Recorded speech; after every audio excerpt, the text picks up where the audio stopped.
भक्तों, ओम नमः शिवाय। श्री शिवाय नमस्तुभ्यम। जय श्री महाकाल। जी हाँ भक्तों, क्या आपके भी घर में कोई ऐसा व्यक्ति है जो बहुत ज़्यादा नशा करता है? उसके नशे से आप लोग बहुत ज़्यादा परेशान हैं। आपको समझ में नहीं आता कि आखिर ऐसा क्या हो गया कि जितना जो व्यक्ति है वो इतना ज़्यादा नशा करता है। आपके बिल्कुल भी समझ से बाहर है कि आखिर ऐसा क्या हो गया जिसके कारण वो व्यक्ति इतना ज़्यादा नशा करता है। कोई भी हो, चाहे आपका पति हो, चाहे आपका बेटा हो, चाहे आपका भाई हो, मतलब ठीक ना, भतीजा भांजा कोई भी हो, वो बहुत ही ज़्यादा अगर नशा करता है और आपको समझ में नहीं आता कि आखिर ऐसा क्या हो गया कि इतना ज़्यादा नशा करता है, तो आपको परेशान होने की कोई भी आवश्यकता नहीं है। क्योंकि आज जो मैं आपको उपाय बताने वाला हूँ, अगर केवल और केवल आपने उतना ही उपाय कर लिया तो अवश्य रूप से सारी इच्छा, सारी जो मनोकामना है वो आपकी पूरी होगी ही होगी। और आपका जो बच्चा है ना, जिसका मन पढ़ाई लिखाई में नहीं लगता और साथ साथ ऐसे नशा करने लगा, मान लो बच्चे हैं ना, वो नशा करने लगी तो उनका नशा भी दूर होगा। पति नशा करता है और जो कोई भी घर का व्यक्ति नशा करता है ना, सारे के सारों का जो नशा है ना वो दूर होगा ही होगा। पूज्य गुरुदेव की ही कथा से सुन के और बहुत अच्छे से समझ के आपके लिए लेके आया हूँ।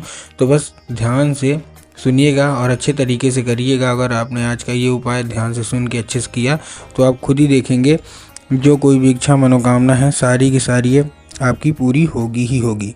देखिए, आपको भी पता है कि जो पूज्य गुरुदेव की कथा होती है ना, उसमें लाखों की भीड़ आती है। कैसे भीड़ आती है? लाखों की भीड़ आती है। और जब गुरुदेव की कथा में लाखों की भीड़ आती है तो हाँ, ज़्यादातर जो भक्त होते हैं ना, वो क्या करते हैं, पत्र के द्वारा अपनी इच्छा और पत्र के द्वारा अपनी मनोकामना जो है ना वो गुरुदेव तक पहुंचाते हैं। तो अभी गुरुदेव की कथा चल रही थी, आज से 4 से 5 महीना पहले की बात है। गुरुदेव की कथा चल रही थी और गुरुदेव की कथा में लाखों की भीड़ आई। अब जब गुरुदेव की कथा में लाखों की भीड़ आई तो वहाँ ज़्यादातर जो भक्त थे ना, उन्होंने क्या किया, पत्र के द्वारा अपनी जो भी उनकी इच्छा थी, जो भी उनकी मनोकामना थी ना, वो गुरुदेव को पत्र के द्वारा अपनी इच्छा और मनोकामना गुरुदेव तक पहुँचाई।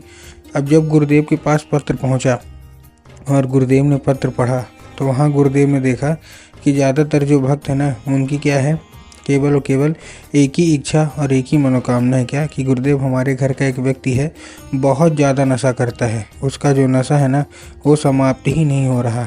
हमने बहुत ज़्यादा प्रयास कर लिया कि उसका जो नशा है वो समाप्त हो जाए, लेकिन अभी भी उस व्यक्ति का जो नशा है ना वो समाप्त होने का नाम ही नहीं ले रहा। कृपया करके कोई उपाय बता दें ताकि उस व्यक्ति का जो नशा है ना वो हमेशा हमेशा के लिए समाप्त हो जाए। हम लोग बहुत ज़्यादा उससे, नशे से उसके परेशान हैं, हमारे बिल्कुल भी समझ में नहीं आ रहा। कृपया करके कोई उपाय बता दें। उसके नशे के लिए हमने क्या कुछ नहीं किया, बहुत अच्छे डॉक्टर को दिखाया, बहुत ज़्यादा पैसे खर्च कर लिए, बहुत ज़्यादा दवाइयाँ करवा ली, लेकिन फिर भी उस व्यक्ति का जो नशा है ना वो छूटने का नाम ही नहीं ले रहा। कृपया करके कोई उपाय बता दें। अब जब गुरुदेव ने ये देखा तब गुरुदेव ने 2 से 3 उपाय बताए और कहा, केवल और केवल ये उपाय कर लेना, तुम्हारे घर का जो कोई भी व्यक्ति है, जो कोई भी सदस्य है, जो भी नशा करना नहीं छोड़ रहा, अवश्य रूप से वो नशा करना छोड़ेगा ही छोड़ेगा। अब जब गुरुदेव ने ये उपाय बताया तो लोगों ने जा के इस उपाय को घर में करना शुरू कर दिया। अब जैसे ही लोगों ने जा के इस उपाय को घर में करना शुरू कर दिया ना, वही लोग गुरुदेव की कथा में मात्र 1 से 1.5 महीने बाद वापस आए।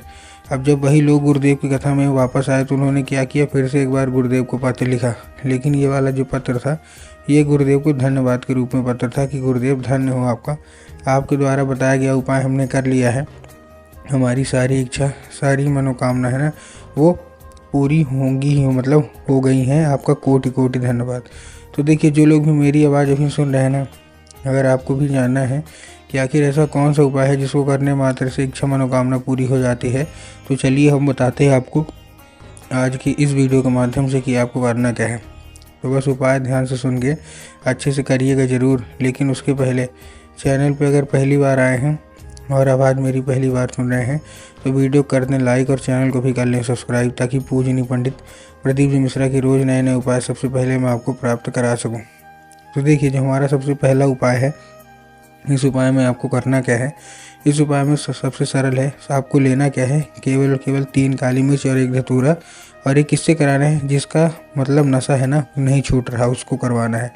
तो आपने क्या लिया, 3 काली मिर्च और 1 धतूरा ले लिया। और ये लेने के बाद आपको करना क्या है, जैसे ही ले लिया इसको लेके उसी व्यक्ति के हाथ में देख के उसको भेज दीजिए कहाँ, सीधा सीधा शिव मंदिर। अब जैसे ही शिव मंदिर पहुँचेंगे, जो कोई व्यक्ति नशा करते जैसे ही शिव मंदिर पहुँचेंगे, शिव मंदिर पहुँचने के बाद उसको बोलिएगा कि दक्षिण दिशा में खड़ा हो जाए और उत्तर की ओर अपना चेहरा कर ले।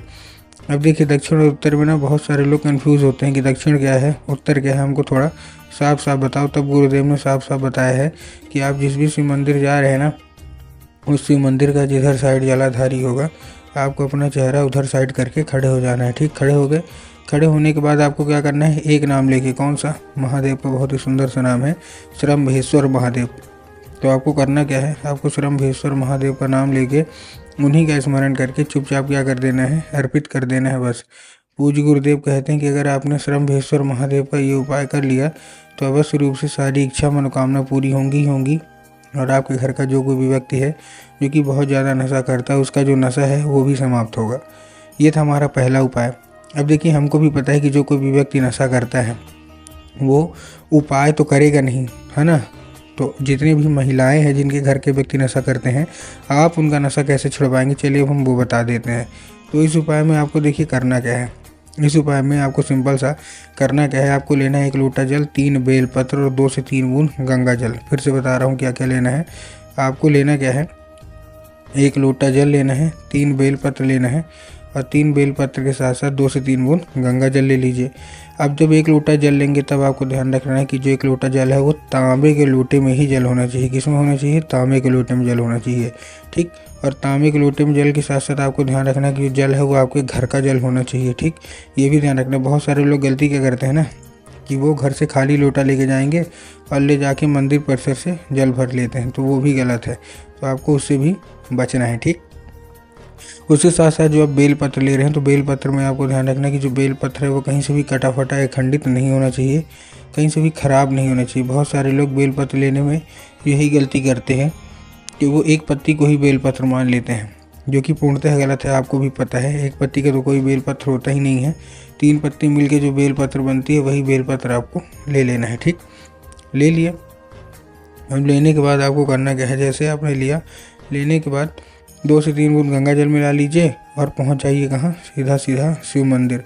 अब जैसे शिव मंदिर आप पहुँचेंगे, शिव मंदिर पहुँचने के बाद क्या करना है, जैसे शिव मंदिर पहुँचेंगे आपको बाबा कुंदकेश्वर महादेव का नाम लेके अर्पित करना है। और जैसे ही बाबा कुंदकेश्वर महादेव का नाम लेके अर्पित करेंगे आपको वापस उसको औषधि के रूप में मांग लेना कि बाबा कृपया करके हमको इसको औषधि के रूप में प्रदान करिए। अब क्या होगा, अब ये औषधि का रूप ले लेगा। ठीक, अब जैसे ही औषधि का रूप लेगा आपको किसी दूसरे पात्र में भर के ला लेना है। दूसरे पात्र मतलब कोई भी कटोरी हो, गिलास हो, उसको आप भर के लेते आइए। ठीक, ला लिए। अब लाने के बाद आपको करना क्या है, उसी व्यक्ति को पिला देना है। अगर वो साधारण रूप से पी लेता है तब तो अच्छी बात है, लेकिन अगर पीने से मना करता है तो आपको क्या करना है, उसको चाय में या पानी में मिला के पिला दीजिए। 1 से 1.5 महीना पिलाइए, सारा का सारा उसका नशा समाप्त होगा ही होगा।